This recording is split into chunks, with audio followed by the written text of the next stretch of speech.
সকল বাচ্চারা ফ্যামিলি ডিপ্রেশনে আছে, মানে ঊর্ধ্বতন পূর্বপুরুষরা ইসলাম ধর্মের অন্তর্ভুক্ত না, এটার চিকিৎসা কি? অর্থাৎ এটার প্রশ্নের মানে ধরনটা কি? অর্থাৎ নতুন মুসলমান হয়েছে এরকম যিনি প্রশ্ন করেছেন যে সকল বাচ্চারা ফ্যামিলি ডিপ্রেশনে আছে, মানে ঊর্ধ্বতন পূর্বপুরুষরা ইসলাম ধর্মের অন্তর্ভুক্ত না, এটার চিকিৎসা কি? ঊর্ধ্বতন বলতে কত ঊর্ধ্বতন? কারণ পৃথিবীর মানুষগুলোর মধ্যে অনেক মানুষেরই পূর্বপুরুষরা কাফের ছিল। তো আরেকজনের বিষয় নিয়ে তো আমাদের টেনশন করে শোনা হবে না। আল্লাহ তাআলার প্রতি আমাদের বিশ্বাস দৃঢ় থাকবে যে আল্লাহ তাআলা ন্যায় বিচার করেন। যাকে তিনি জাহান্নাম দেবেন ন্যায় বিচার করে জাহান্নাম দেবেন, যাকে তিনি জান্নাত দেবেন দয়া করে জান্নাত দেবেন।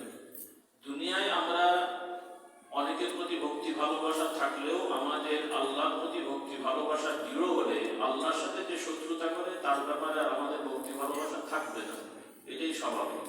এখন হয়তো অনেকের মনে হতে পারে যে আমার বাপটা জাহান্নামে যাবে, মাটা জাহান্নামে যাবে, দাদাটা জাহান্নামে যাবে, কত কষ্টের কথা। জান্নাতে গেলে আল্লাহ না করুক কোনো ইমানদার জান্নাতে গেল আর তার যদি কোনো বংশলোক জাহান্নামে যায়, তখন আর তার টেনশন তার থাকবে না, বরং তার প্রতি তার রাগ হবে যে সে আমার আল্লাহর সাথে এত অন্যায় করলো। ওয়াল্লাযীনা আমানু আশাদ্দু হুব্বান লিল্লাহ, আমার বাপ বড় না আমার আল্লাহ বড়? আল্লাহ। বাপ তো আল্লাহ দিয়েছেন, আমাকে বানিয়েছেন কে? আল্লাহ। আল্লাহর প্রতি ইয়াকিন হলে তখন আর বাপ দাদার ভক্তি ভালোবাসা দুর্বল হয়ে যাবে।